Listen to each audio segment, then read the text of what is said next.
لبيك اللهم لبيك لبيك لا شريك لك لبيك 14 شعبان عصر کے بعد کے عمل کی تفصیل۔ اسلامی کیلنڈر کے مطابق 14 شعبان سال کا آخری دن مانا جاتا ہے، کیونکہ اسی رات شب برات کو ہمارے پورے سال کے اعمال کا رجسٹر اللہ عز و جل کے دربار میں پیش کیا جاتا ہے اور نئے سال کا رجسٹر شروع ہوتا ہے۔ جب ہم عشر کے بعد یہ عمل پڑھتے ہیں تو اس کا مقصد یہ ہوتا ہے کہ ہم اپنی بے بسی کا اقرار کریں اور اللہ تعالیٰ کی طاقت کو اور قوت کو مانیں۔ بزرگان دین فرماتے ہیں کہ اس دن سورج ڈوبنے سے پہلے جو شخص یہ ذکر کرتا ہے اللہ تعالیٰ اس کے پچھلے تمام خطاؤں لرزشوں کو اپنی رحمت میں سمیٹ لیتا ہے اور اسے آنے والے سال کے لیے اپنی حفاظت میں لے لیتا ہے۔ عمل کرنے کی کچھ ضروری شرائط۔ باوضو رہیں، عشر کی نماز کے بعد وضو کے ساتھ ہی بیٹھے رہیں۔ قبلہ رخ، کعبہ شریف کی طرف منہ کر کے بیٹھیں۔ خاموشی، جب تک عمل پورا نہ ہو جائے کسی سے دنیائی بات نہ کریں۔ دھیان، آپ کا دل اللہ تعالیٰ کی طرف اور دماغ میں اپنے گناہوں کی شرمندگی ہو۔ مانا جاتا ہے کہ جو شخص 14 شعبان کو عشر کی نماز کے بعد اپنی جگہ بیٹھ کر یہ عمل کرتا ہے اللہ تعالیٰ اس کے پچھلے 40 سال کے گناہ معاف فرما دیتا ہے اور اسے آنے والے سال کی آفتوں سے محفوظ فرماتا ہے۔ یاد رکھیے، حقیقت میں گناہوں کی معافی کے لیے سچی توبہ شرط ہے۔ زبان سے ذکر کرتے وقت دل میں یہ پکا ارادہ بھی ہونا چاہیے کہ ہم اب دوبارہ جان بوجھ کر گناہ نہیں کریں گے۔ شعبان المعظم کا مہینہ اسلام میں بہت ہی برکت اور عظمت والا مہینہ ہے۔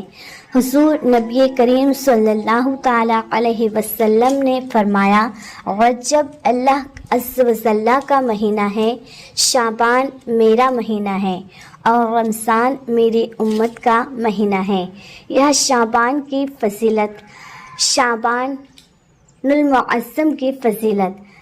پہلا، عبادت کا مہینہ۔ شعبان کا مہینہ رمضان کی تیاری کا مہینہ ہے۔ صحابہ اکرام علیہم الرضوان اس مہینے میں قرآن کریم کی تلاوت اور صدقہ اور خیرات بڑھا دیتے تھے۔ دوسرا، حضور صلی اللہ تعالیٰ علیہ وسلم کے روزے۔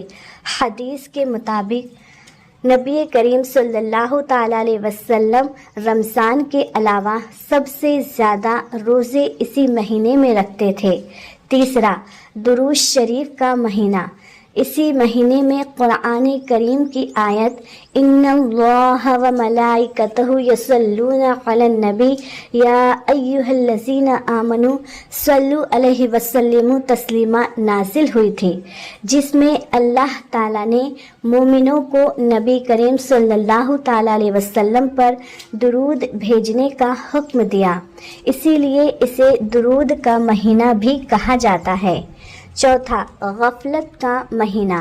نبی کریم صلی اللہ تعالیٰ علیہ وسلم نے فرمایا کہ رجب اور رمضان کے بیچ ہونے کی وجہ سے لوگ اس کی فضیلت سے غفلت برتتے ہیں، جبکہ اس مہینے میں اعمال اللہ کے پاس پیش کیے جاتے ہیں۔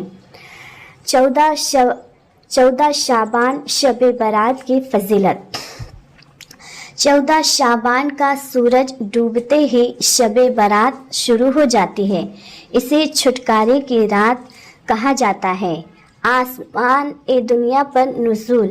اس رات سورج ڈوبتے ہی اللہ تعالیٰ پہلے آسمان پر نزول فرماتا ہے اور ندا آواز دیتا ہے کوئی مغفرت چاہنے والا جسے میں معاف کروں، ہے کوئی رزق مانگنے والا جسے میں رزق عطا کروں، ہے کوئی مصیبت زدہ جسے میں عافیت دوں۔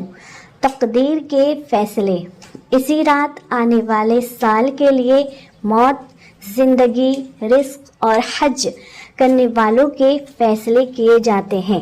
مغفرت کی رات، اس رات قبیلہ بنی قلب کی بکریوں کے بالوں کی تعداد سے بھی زیادہ لوگوں کی مغفرت کی جاتی ہے۔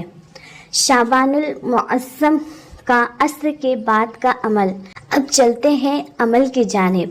وقت 14 شعبان، عصر کی نماز کے بعد سے مغرب کی اذان تک۔ نیت، دل میں ارادہ کریں کہ میں اپنے گناہوں کی معافی اور نئے سال کے خیر کے لیے یہ ذکر کر رہی ہوں۔ شروعات، 11 بار درود ابراہیم پڑھیں۔ درود ابراہیم کی فضیلت، یہاں سب سے افضل درود شریف ہے کیونکہ اسے نماز میں پڑھنے کے لیے خود اللہ کے رسول صلی اللہ تعالیٰ علیہ وسلم نے سکھایا ہے۔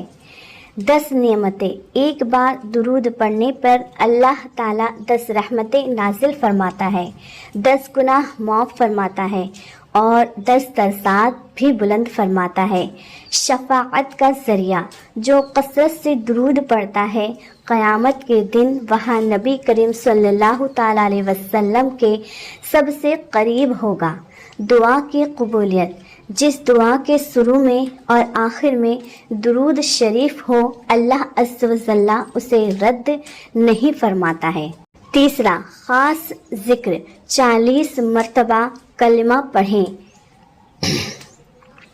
40 مرتبہ یہ کلمہ پڑھیں، لا حول ولا قوت الا باللہ العلی العظیم۔ فضیلت، بزرگوں کے مطابق اس ذکر سے 40 سال کے گناہ معاف ہونے اور آنے والے سال میں مصیبتوں سے حفاظت کی امید ہے۔ لا حول ولا قوت الا باللہ العلی العظیم کی فضیلت، اسے لا حول بھی کہا جاتا ہے اور یہ عبادت کی روح ہے، جنت کا خزانہ۔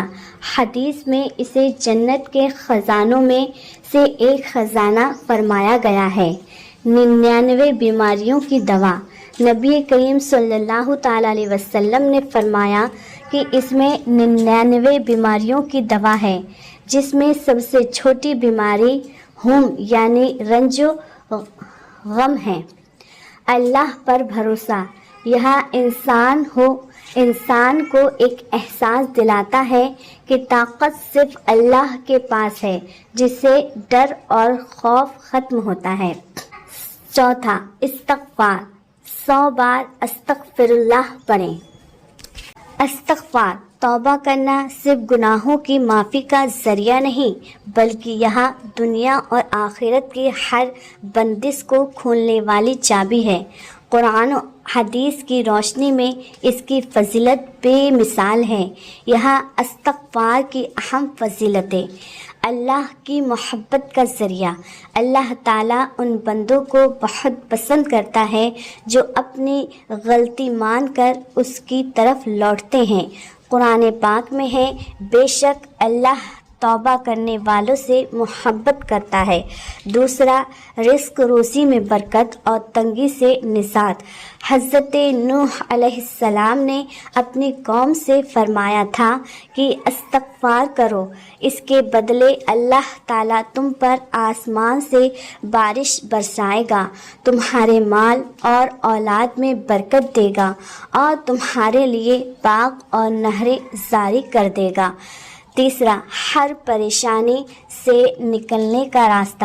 نبی کریم صلی اللہ تعالیٰ علیہ وسلم نے فرمایا، جو شخص استغفار کو اپنے اوپر لازم کر لے یعنی کثرت سے پڑھے، اللہ تعالیٰ اس کی ہر مصیبت کو ٹال دیتا ہے، ہر پریشانی سے نکلنے کا راستہ بنا دیتا ہے اور اسے ایسی جگہ سے رزق دیتا ہے جہاں سے اسے گمان بھی نہیں ہوتا ہے۔